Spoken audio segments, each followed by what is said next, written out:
Jackson. That would have been the difference in a win and a loss. Again, we all have our little. And he could have put Chris Givens in, and it would have been won. Right. Ellington. I mean, are you? What? We all have our different theories when it comes to fantasy gods and how much they affect things and whatnot and percentages and blah blah blah blah blah.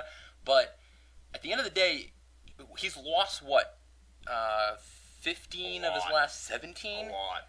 And some of that is on you, and this is a perfect example. Not me. No, him. You, Jay Young. Yes. Right, yes. Some of that is on him, sorry. And this is a perfect example. I mean, I can understand starting either Ray Rice or Pierce, but both of them, I don't know. I don't know. Silly.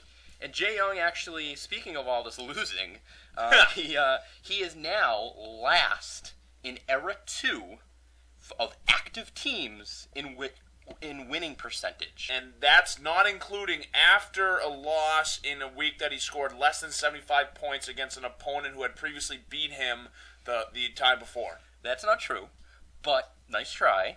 Hong Kong Cavaliers is no longer in last in the Era 2. You know what, let's give it up for Matty Chug, you deserve it. Give it up for Matty Whiff. He deserves it. And I said active teams. There's actually one no longer active team. It's got to be Die Hard. Great. I was hoping you were going to guess that. You are correct, because I know you brought that up a couple weeks ago. Damn it, Jinx. He's the worst in the era of all teams that's ever played in this league. All right, and then the last game, or second last game, was Hong Kong defeating the Boston Loggers. That was a big game there, 134-99. Ben again, does not top that 100-point marker. He drops down to 2-2, and Hong Kong standing strong here at 4-0. This is his fourth win in a row, obviously, and that's actually the longest winning streak his franchise has ever had. Bub, if you take a quick look at Hong Kong's schedule, if you wouldn't mind. Oh yeah. When do you? I believe, and correct me if I'm wrong when you look it up. I think he has a couple of cupcakes coming up. I think he's definitely probably going to go 6-0 at least, assuming nothing crazy happens. He has me coming up, I think. Yeah. He has me now. He's playing you this upcoming week, and then Brutal, that week. So we're looking at probably 6-0, and then Philly T. Okay, so that could be a good game. Scooper Poopers. When do you think he'll lose? If you were to predict, when will his first loss be? Ooh, well, it's tough to say with buys, but I'm gonna say. You know what? No. I'll say week 9. Handy Quacks. Week 9? Okay. All right. So you think he'll go 8-0, and then lose in week 9 to Handy Quacks. Yep. All right. Well, we shall see. And then the last game was the Pig Newtons defeating yourself, Bubblegum Shrimp, 98-76. I know there was a little bit of Twitter talk by you, Bub. You actually thought you were going to win. I thought I had it.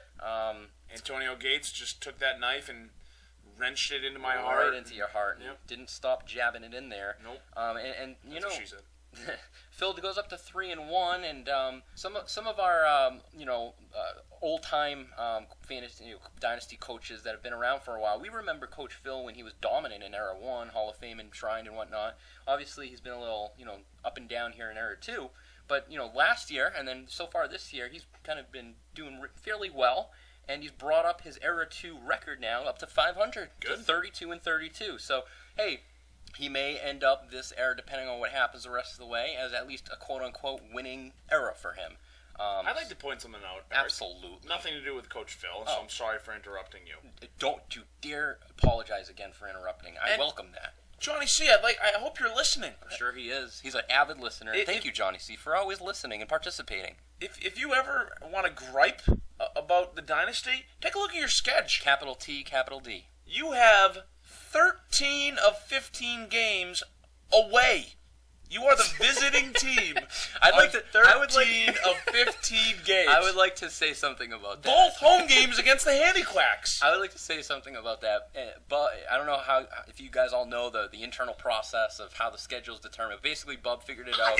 Handy Quacks has 15 away games. Let me finish. Bub figures out the schedule. He provides it to me, and I just go in and I put it in. Usually, I spend 2 hours trying to just figure out making sure everyone has 7 home games, 8 away games, or whatever. This year I'm like, who the fuck cares? Who cares who's really home and away? So I think I basically made all the North away for the most part and all the South home most of the time. So that's the reason for it. If you guys No, Is that a not pet at all. peeve? Is that a pet peeve? No, it's not. All right, I just thought it was funny. I didn't want to spend a lot of time doing that for no reason. No, I just thought it was funny. Bob, you got your 6th loss in a row here, spanning back to last season. I expect to go 0-15. Longest losing streak for your franchise's That's career. okay. You're okay with that? And I feel like there's a applicable Batman quote. Can I guess? Yeah, I don't even know I'm what literally it is. raising my hand right Yes, now. try to guess, please. All right. My favorite Batman quote of all time comes from Batman Begins, which is, and I wish I YouTubed it and we could play That's it. But, okay. it is, why do you fall down? To learn how to pick yourself back up. That's very applicable. Actually. Maybe a paraphrasing. I mean, not no, a that's actually perfectly. pretty. And I was actually gonna. I would just one popped in my head.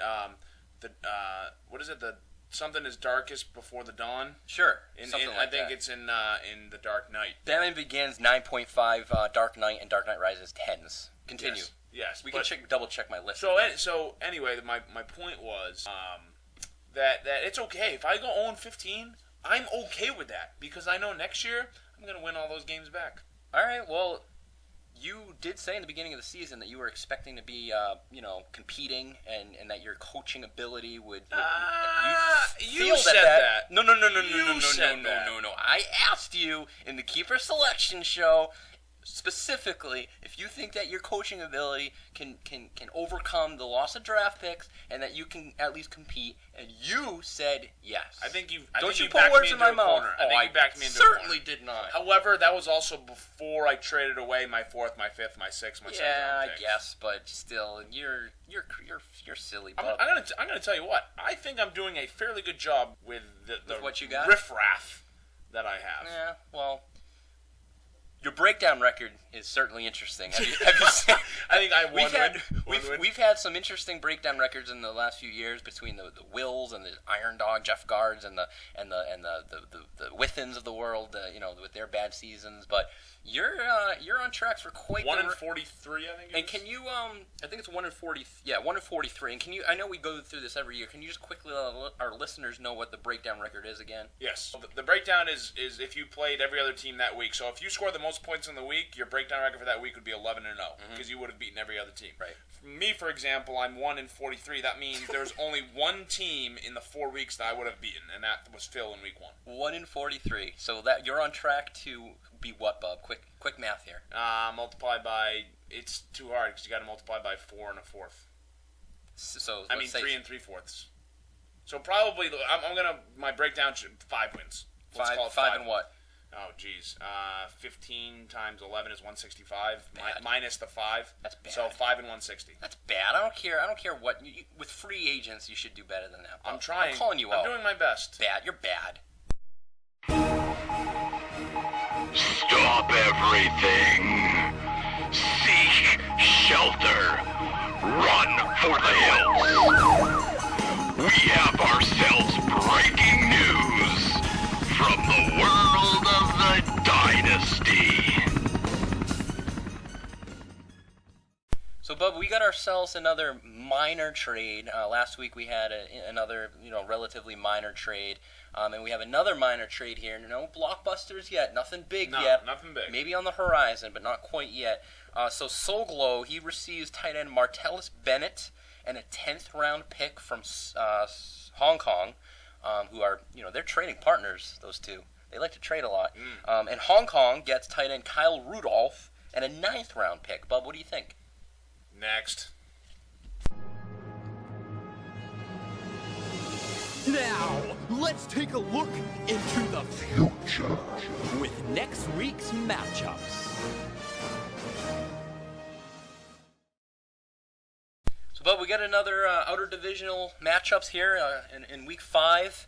So let's go ahead and run through them. Obviously, feel free to let me know if you got anything to say about them. Sure. The first game, a couple of just 4 founding fathers here of the Dynasty. A couple of teams that have been in this league from the very beginning. Again, this is a celebratory season, Bub. Let's not forget about that. I feel What season is this? This is the 10th the Dynasty.